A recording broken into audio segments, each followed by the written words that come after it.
사도신경.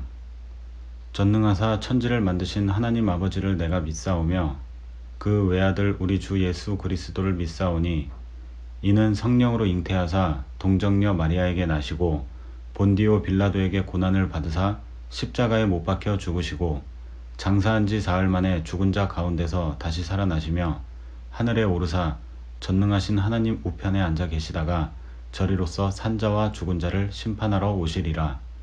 성령을 믿사오며 거룩한 공예와 성도가 서로 교통하는 것과 죄를 사하여 주시는 것과 몸이 다시 사는 것과 영원히 사는 것을 믿사옵나이다.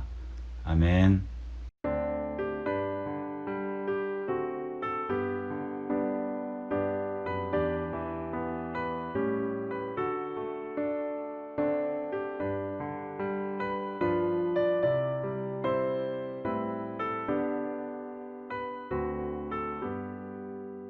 나의 영원하신 기업 생명보다 귀하다. 나의 갈 길 다가도록 나와 동행하소서. 주께로 가까이 주께로 가오니 나의 갈 길 다가도록 나와 동행하소서. 세상 복 위하니라 모든 명예 버리고 험한 길을 가는 동안 나와 동행하소서.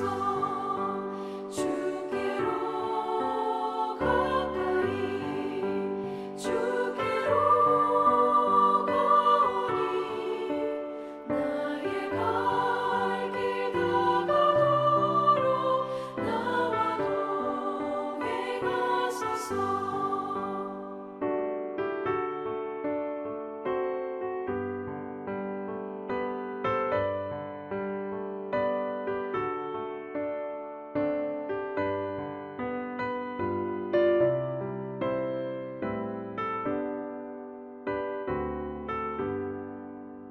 어둠 골짝 지나가며 험한 바다 건너서 천국 문에 이르도록 나와 동행하소서. 주께로 가까이 주께로 가오니 나의 갈 길 다가도록 나와 동행하소서.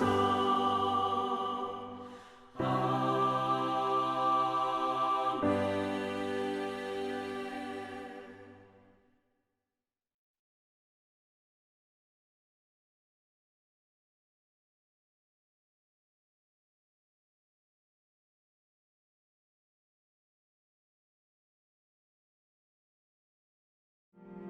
내게 주신 하나님의 은혜를 따라 내가 지혜로운 건축자와 같이 터를 닦아두매 다른 이가 그 위에 세우나 그러나 각각 어떻게 그 위에 세울까를 조심할지니라. 이 닦아둔 것 외에 능히 다른 터를 닦아둘 자가 없으니 이 터는 곧 예수 그리스도라. 만일 누구든지 금이나 은이나 보석이나 나무나 풀이나 짚으로 이 터 위에 세우면 각 사람의 공적이 나타날 터인데 그날이 공적을 밝히리니 이는 불로 나타내고 그 불이 각 사람의 공적이 어떠한 것을 시험할 것임이라. 만일 누구든지 그 위에 세운 공적이 그대로 있으면 상을 받고 누구든지 그 공적이 불타면 해를 받으리니 그러나 자신은 구원을 받되 불 가운데서 받은 것 같으리라. 너희는 너희가 하나님의 성전인 것과 하나님의 성령이 너희 안에 계시는 것을 알지 못하느냐. 누구든지 하나님의 성전을 더럽히면 하나님이 그 사람을 멸하시리라. 하나님의 성전은 거룩하니 너희도 그러하니라. 아무도 자신을 속이지 말라. 너희 중에 누구든지 이 세상에서 지혜 있는 줄로 생각하거든 어리석은 자가 되라. 그리하여야 지혜로운 자가 되리라. 이 세상 지혜는 하나님께 어리석은 것이니 기록된 바 하나님은 지혜 있는 자들로 하여금 자기 꾀에 빠지게 하시는 이라 하였고 또 주께서 지혜 있는 자들의 생각을 헛것으로 아신다 하셨느니라. 그런즉 누구든지 사람을 자랑하지 말라. 만물이 다 너희 것임이라. 바울이나 아볼로나 게바나 세계나 생명이나 사망이나 지금 것이나 장래 것이나 다 너희의 것이요 너희는 그리스도의 것이요 그리스도는 하나님의 것이니라. 할렐루야. 수예배 나오신 성도님들 주님의 이름으로 축복합니다. 온라인 예배를 통하여서 함께 하시는 성도님들 가운데 하나님의 은혜와 평강이 있길 간절히 원합니다. 오늘 말씀의 제목은 영원한 업적입니다. 우리가 오늘 말씀을 살펴보기 전에 고린도전서 1장에서 3장까지의 내용을 잠시 살펴보고 오늘 말씀을 들어갔으면 좋겠습니다. 먼저는 고린도 교회에는 문제가 있었습니다. 여러 가지 문제가 있었는데 그 중에 하나는 바로 서로가 시기와 분쟁이 있었다는 것입니다. 특별히 바울파, 아볼로파, 게바파, 예수파 이렇게 서로 파를 나누어서 시기하고 질투하고 또한 분쟁 가운데 살아갔다는 것이죠. 두 번째는 고린도 교회를 사도 바울이 개척을 하였는데 그 개척한 사도 바울의 사도권을 인정하지 아니하였습니다. 인정하지 않은 것뿐만 아니라 멸시까지 하였습니다. 그래서 사도 바울이 전한 복음조차도 받아들이지 않는 행태까지 나가게 된 것입니다. 세 번째 문제는 교회가 하나님의 말씀과 하나님의 뜻으로 경영돼야 되고 그리고 이끌어져 가야 되고 세워져 가야 되는데 그들은 세상의 방법 또한 세상에 갖고 있는 지식과 지혜로 교회를 이끌어 나가려고 하였습니다. 그러다 보니까 세상의 방법대로 계급이 있고 그리고 부한 자, 가난한 자가 자동으로 나뉘어지고 그리고 지식이 많은 자, 지식이 없는 자 이런 식으로 함께 섞이지 못하는 행태를 볼 수가 있습니다. 이것이 바로 세상과 교회가 다를 바가 없는 모습이었던 거죠. 이러한 고린도 교회 가운데 사도 바울이 진단을 합니다. 그 문제를 가지고 이러하기 때문에 이러한 문제가 나타났다라고 진단을 합니다. 그 중에 첫 번째는 이렇게 말씀합니다. 너희는 어리다라고 말씀하는 겁니다. 틀렸다가 아니라 어리다라고 말씀한 것이죠. 이 말씀의 진위가 무엇입니까? 어리기 때문에 기다려주겠다는 것입니다. 틀렸다는 것은 이제 너희와 상관이 없고 끊어버리겠다라고 그렇게 말씀할 수 있지만 하지만 고린도 교인들은 아직 영적으로 어리기 때문에 어린 것을 이해하고 기다려주고 가르쳐주겠다라고 말씀한 것입니다. 두 번째는 너희가 성령의 통치를 받지 못하고 있다라고 말씀한 것입니다.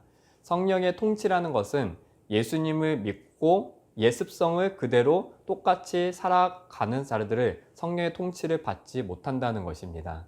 반대로 성령의 통치를 받는다는 것은 내가 예수님을 믿고 나의 삶이 이제는 내 것이 아니라 하나님의 것이기 때문에 그분의 통치를 받겠다라고 결단한 자들이 성령의 통치를 받는다는 것이죠.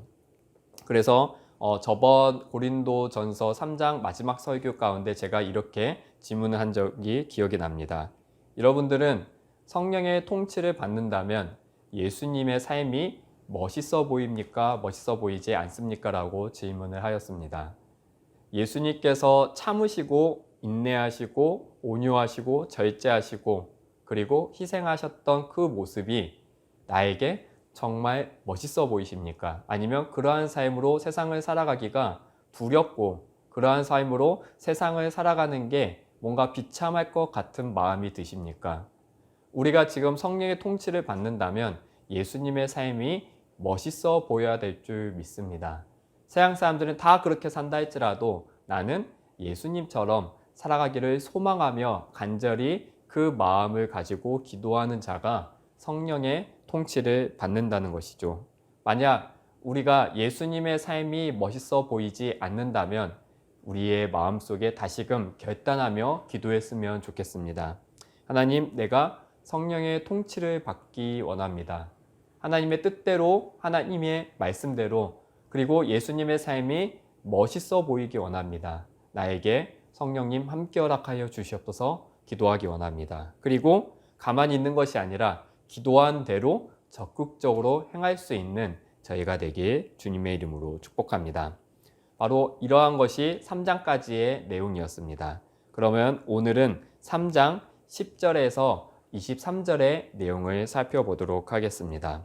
먼저 3장 10절을 읽어보도록 하겠습니다. 내게 주신 하나님의 은혜를 따라 내가 지혜로운 건축자와 같이 터를 닦아두매 다른 이가 그 위에 세우나 그러나 각각 어떻게 그 위에 세울까를 조심할지니라. 아멘. 여기서 지혜로운 건축자가 나옵니다. 이 건축자는 자신의 지혜가 아니라 내게 주신 하나님의 은혜를 따라 라고 되어 있습니다. 하나님께서 주신 은혜로 지혜가 생겼고 그 지혜로 말미암아 건축을 하였다라고 되어 있습니다. 이 건축자가 누구일까요? 바로 고린도 교회를, 그 공동체를 세웠던 사도 바울을 말하고 있는 것입니다. 그러면 사도 바울은 왜 자신이 지혜로운 건축자라고 말씀을 하였을까요? 우리 마태복음 7장 24절을 보겠습니다. 그러므로 누구든지 나의 이 말을 듣고 행하는 자는 그 집을 반석 위에 지은 지혜로운 사람 같으리니. 아멘. 마태복음 7장 24절에 지혜로운 사람이 누구입니까? 하나님의 말씀을 듣고 행하는 자가 지혜로운 자라고 되어 있습니다. 그러다면 사도 바울이 자신이 고린도 교회를 개척하였을 때 누구의 뜻대로 개척을 한 것입니까? 바로 하나님의 말씀대로, 하나님의 뜻대로 개척을 하였다는 것입니다. 그 다음 더 나아가서 하나님의 뜻대로 개척했다는 것은 무엇입니까? 오늘 본문 11절에 이렇게 되어 있습니다. 이 닦아둔 것 외에 능히 다른 터를 닦아둘 자가 없으니 이 터는 곧 예수 그리스도라. 아멘. 바로 지혜로운 건축자는 터를 잘 살펴보고 그 터 위에 집을 짓는다는 것입니다. 바로 기초가 중요하다는 것이죠. 그 기초를 어디에 두었냐면 예수 그리스도에게 기초를 두었다라고 말씀하고 있습니다. 마태복음에도 나와 있듯이 반석 위에 집을 지을 것인가 모래 위에 집을 지을 것인가 라고 예수님께서 질문하셨을 때 반석 위에 집을 짓는 것은 풍파와 여러 가지가 온다 할지라도 무너지지 않는다라고 말씀하였습니다.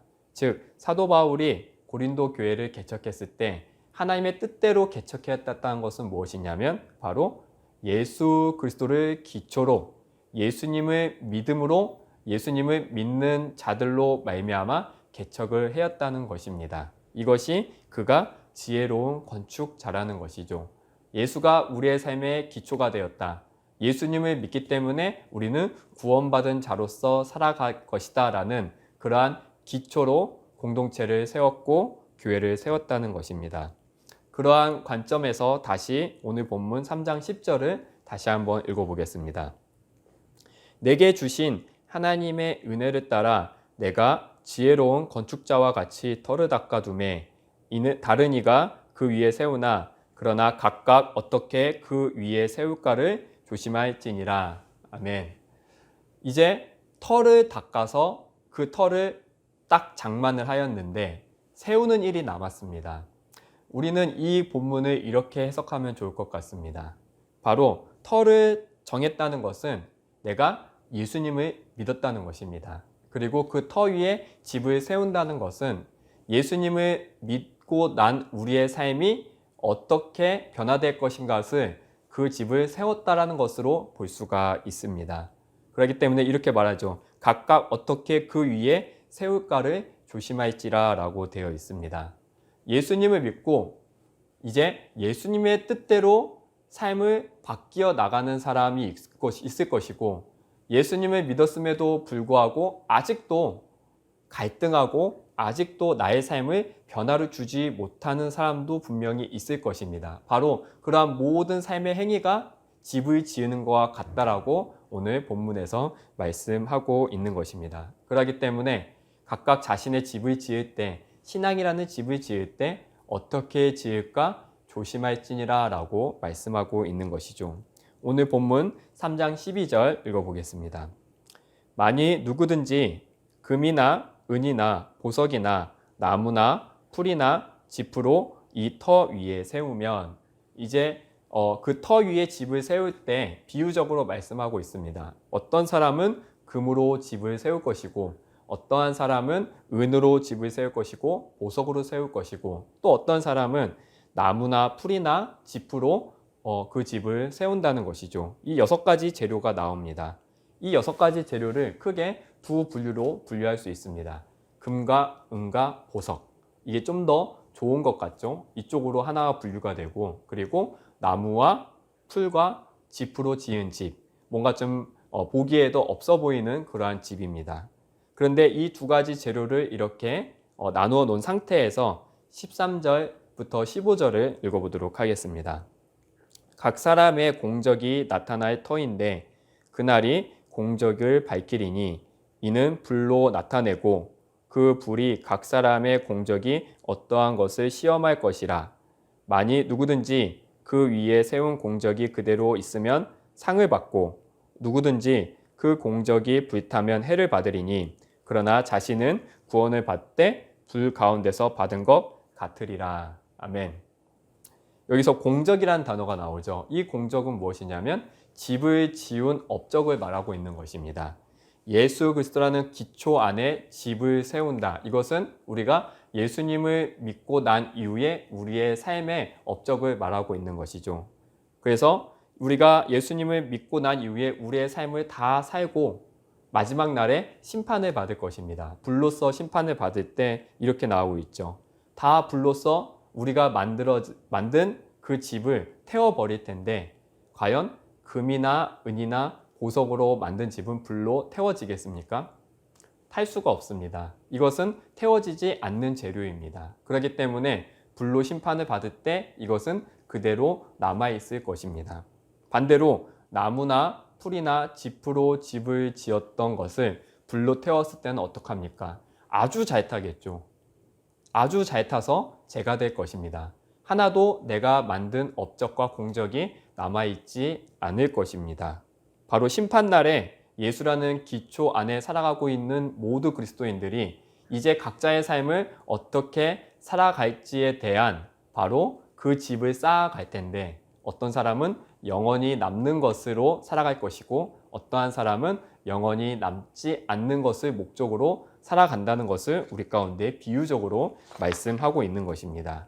그렇기 때문에 금이나 은이나 보석은 영원히 남는 것, 나무나 풀이나 짚은 영원하지 않는 것으로 우리가 볼 수가 있습니다. 이제 이 말씀을 한번 정리해 보도록 하겠습니다. 먼저는 예수님을 믿은 우리는 예수님을 기초로 집을 짓는 사람과 같습니다. 집을 세운다는 것은 예수님을 믿음으로 새롭게 살아야 할 우리의 모습입니다. 그런데 예수님을 믿음에도 불구하고 아직도 영원하지 않는 것을 목적으로 살아가는 자들이 있습니다. 그런 자들은 심판날에 그들이 열심히 했던 그 업적들이 다 소멸될 것입니다. 반대로 예수님을 기초로 살기 때문에 그분의 통치를 받으며 새롭게 살아가는 자들도 있습니다. 그들의 인생의 목적은 영원한 것을 추구하며 살아갑니다. 심판날이 왔을 때 그 업적은 소멸되지 않고 하나님께 칭찬을 받게 될 것입니다. 이렇게 우리가 정리할 수 있을 것입니다. 그럼 여기서 한 가지 여러분들의 질문이 있어야 될 줄 믿습니다. 그 질문은 무엇입니까? 과연 영원한 것은 그럼 무엇입니까? 우리가 예수님을 믿고 우리가 남겨야 될 업적, 그 영원한 것인데, 그럼 구체적으로 영원한 것이 무엇인지 우리 가운데 질문이 있어야 되는 것입니다. 이건 역시 성경에서 답을 찾아야 되는 것이죠. 성경에서 3가지로 영원한 것이 잘 나타나 있습니다. 첫 번째는 히브리서 13장 28절에 이런 말씀이 있습니다. 예수 그리스도는 어제나 오늘이나 영원토록 동일하시니라. 아멘. 첫 번째 영원한 것은 바로 예수 그리스도가 영원하다라고 말씀하고 있습니다. 두 번째로는 마태복음 24장 35절에 말씀하고 있습니다. 천지는 없어질지언정 내 말은 없어지지 아니하리라. 아멘. 하나님의 말씀이 영원하다라고 말씀하고 있습니다. 세 번째는 요한일서 2장 17절에 말씀하고 있습니다. 이 세상도 그 정욕도 지나가되 오직 하나님의 뜻을 행하는 자는 영원히 거하느니라. 아멘.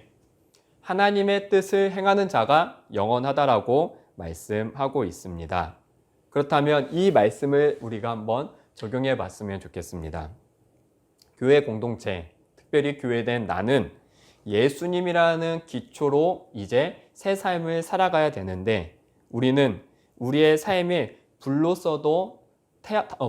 태워도 꺼지지 않는 영원한 것을 사모하며 살아가는 것이 우리의 목적이 되어야 됩니다. 그렇기 때문에 영원하다는 것은 나의 삶의 목적이 이제는 예수 그리스도를 나타내는 것에 목적이 있어야 된다는 것이죠. 하나님의 말씀을 드러내는 것에 우리의 삶에 목적이 있어야 된다는 것입니다. 또한 하나님의 말씀을 행함으로 살아가는 것이 나의 인생의 목적이 되어야 된다는 것입니다. 나뿐만 아니라 교회도 마찬가지죠. 교회도 예수 그리스도가 나타나야 되고 하나님의 말씀이 전파가 돼야 되고 교회가 하나님의 뜻대로 행하는 것이 바로 영원히 남는 교회의 업적이 된다는 것입니다. 그래서 이 모든 것이 바로 성령의 통치를 받는 자는 결국 영원한 것을 남기며 살아간다라고 우리가 정리할 수 있을 것 같습니다. 그래서 이후의 9절 고린도전서 3장 16절은 우리가 너무나도 잘 알고 유명한 구절입니다. 이 문맥 안에 바로 고린도전서 3장 16절의 말씀이 나옵니다. 한번 읽어보겠습니다. 너희는 너희가 하나님의 성전인 것과 하나님의 성령이 너희 안에 계신다는 것을 알지 못하느냐. 아멘. 이 문맥 안에 이 말씀이 나온 것이죠. 바로 예수님이라는 기초 안에 우리가 이제 집을 세워 나가야 될 것인데 성령님이 우리 가운데 통치함으로 살아간다면 우리는 영원한 것을 남길 것입니다. 그런데 아직도 성령님의 통치를 받지 못하는 자들은 영원하지 않는 것을 추구하며 살아갈 것입니다. 그러한 자들에게 묻는 거죠.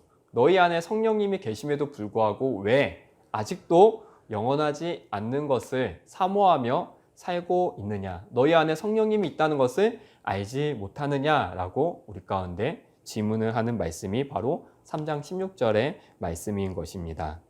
그리고 그 이후에 이제 3장 21절, 23절에 이렇게 말씀합니다.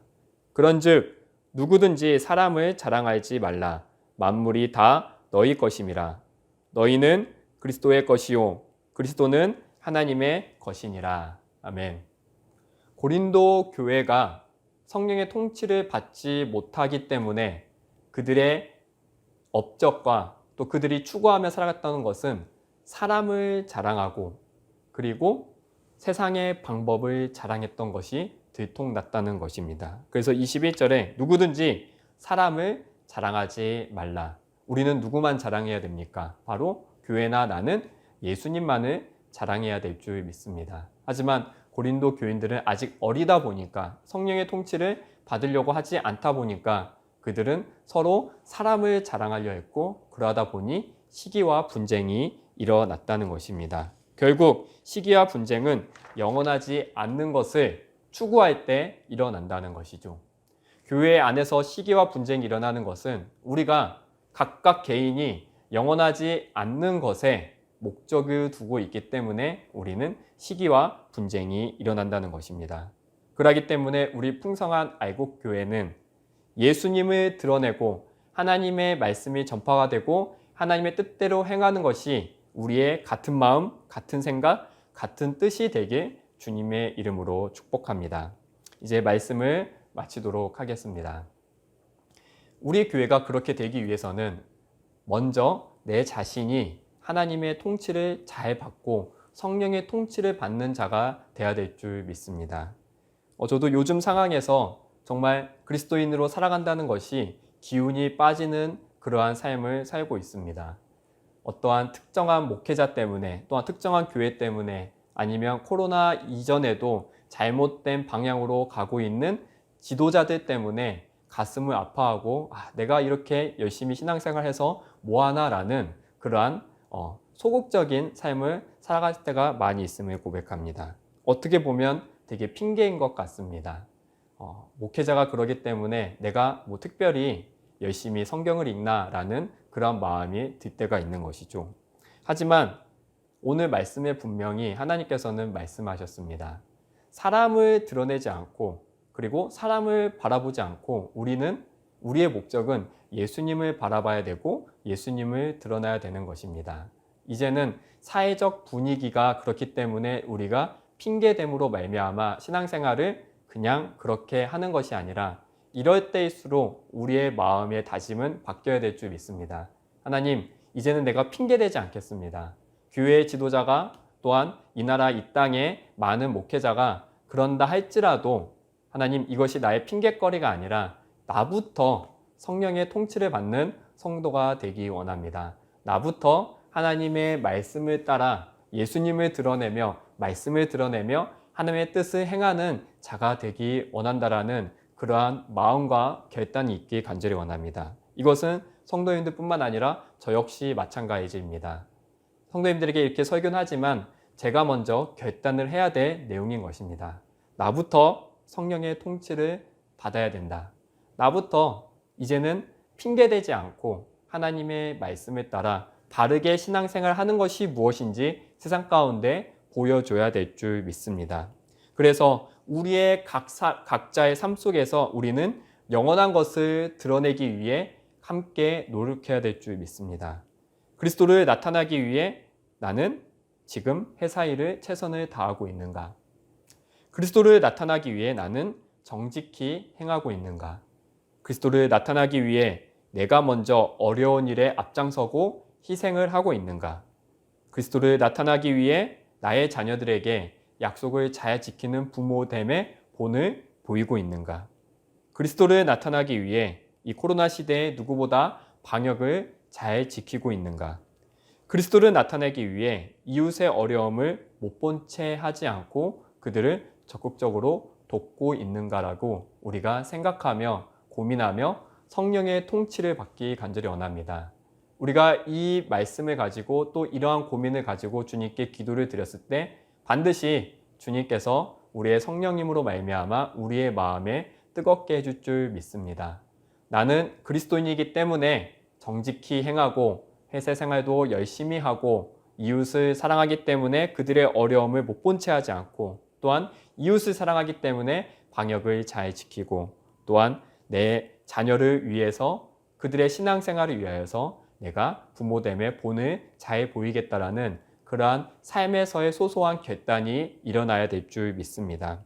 이러한 삶이 결국 예수님을 닮은 우리의 모습이 될 줄 믿습니다. 그러므로 예수님의 삶을 예수님께서 행하신 그 삶이 우리의 삶에 나타났을 때 우리는 비로소 많은 사람들에게 이렇게 말할 수 있을 것입니다. 나의 삶의 기초는 예수님이셨습니다. 그리고 나의 삶의 목적은 예수님만이 드러나는 것이 나의 삶의 목적입니다. 라고 복음을 전할 수 있게 되는 것입니다. 그들에게, 세상 사람들에게 우리가 핍박을 받는다 할지라도 또한 여러 가지 어려운 가운데 신앙생활을 한다 할지라도 이 시간 내가 먼저 성령의 통치를 받아서 그리스도인이 무엇인지 세상 가운데 보여줄 줄 아는 저와 풍성한 애국교회 성도님들이 다 되길 주님의 이름으로 축복합니다. 기도하겠습니다. 하나님 아버지 감사합니다. 오늘 말씀을 통하여서 우리가 성령의 통치를 받으며 살기 원합니다. 정말 암울한 이 시대에 그리스도인으로서 세상 가운데 떳떳하게 그리스도인임을 나타나지 못하는 이 시대에 우리가 먼저 결단하기 원합니다. 이제는 다른 것을 핑계대는 것이 아니라 주님, 이 어려운 시기에 내가 먼저 결단합니다. 내가 먼저 성령의 통치를 받아 세상 가운데 그리스도인이 어떠한 존재인지, 어떻게 살아가는 존재인지 보여줄 줄 아는 저희들이 되길 간절히 소망합니다. 먼저 희생하게 하시고 먼저 우리가 세상 가운데 나아가 모든 삶을 주님께 드릴 수 있는 저희들이 되게 허락하여 주시옵소서. 그러함으로 많은 사람들에게 칭찬을 받으며 또한 주님 앞에서도 영원한 것을 남길 줄 아는 저희들이 다 되도록 함께 하시고 역사하여 주시옵소서. 감사하며 예수님의 이름으로 기도드렸습니다. 아멘.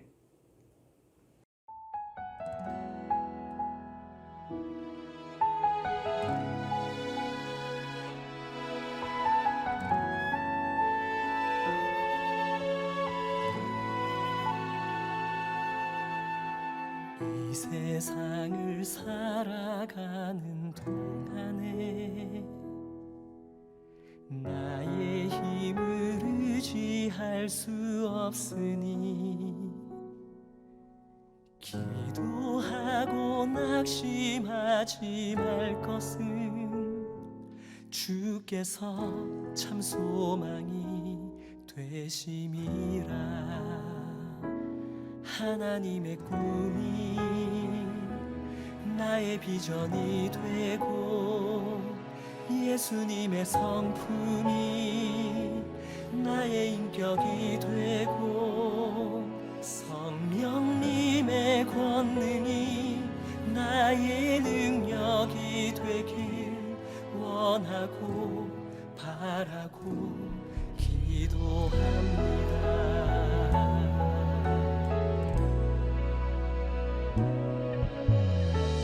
세상을 살아가는 동안에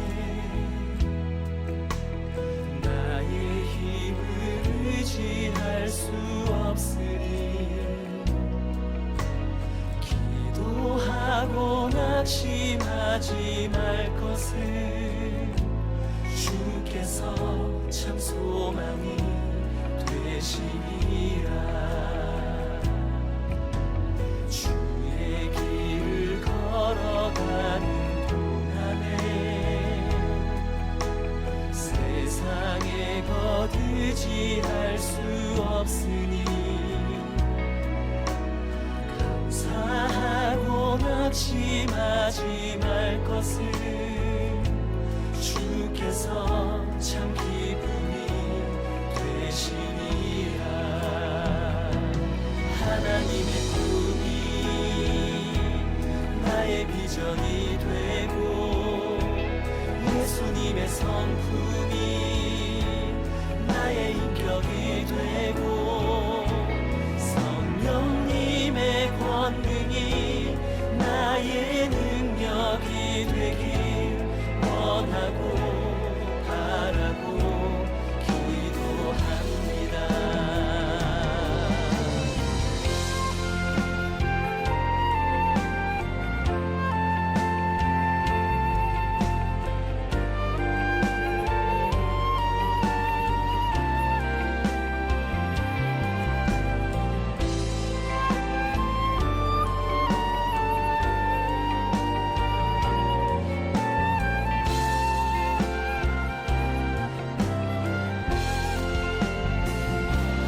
하나님의 꿈이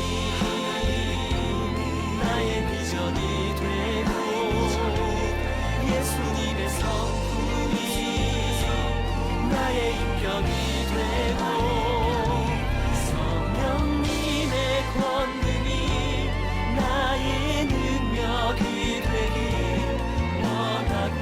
원하고 바라고 기도합니다. 하나님의 꿈이 나의 비전이 되고 예수님의 성품이 나의 인격이 되고 성령님의 권능이 나의 능력이 되길 원하고 바라고 기도합니다. 하나님의 꿈이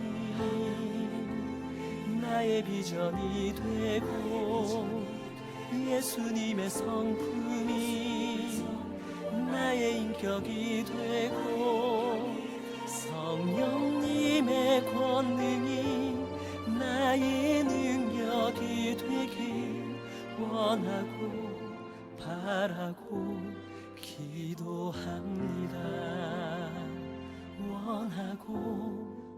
바라고 기도합니다. 원하고 바라고 기도합니다.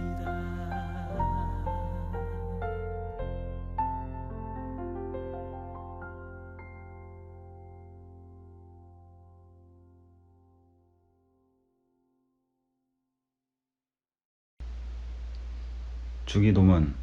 하늘에 계신 우리 아버지여, 이름이 거룩히 여김을 받으시오며 나라가 임하시오며 뜻이 하늘에서 이루어진 것 같이 땅에서도 이루어지이다. 오늘 우리에게 일용할 양식을 주시옵고 우리가 우리에게 죄 지은 자를 사하여 준 것 같이 우리 죄를 사하여 주시옵고 우리를 시험에 들게 하지 마시옵고 다만 악에서 구하시옵소서. 나라와 권세와 영광이 아버지께 영원히 있사옵나이다. 아멘.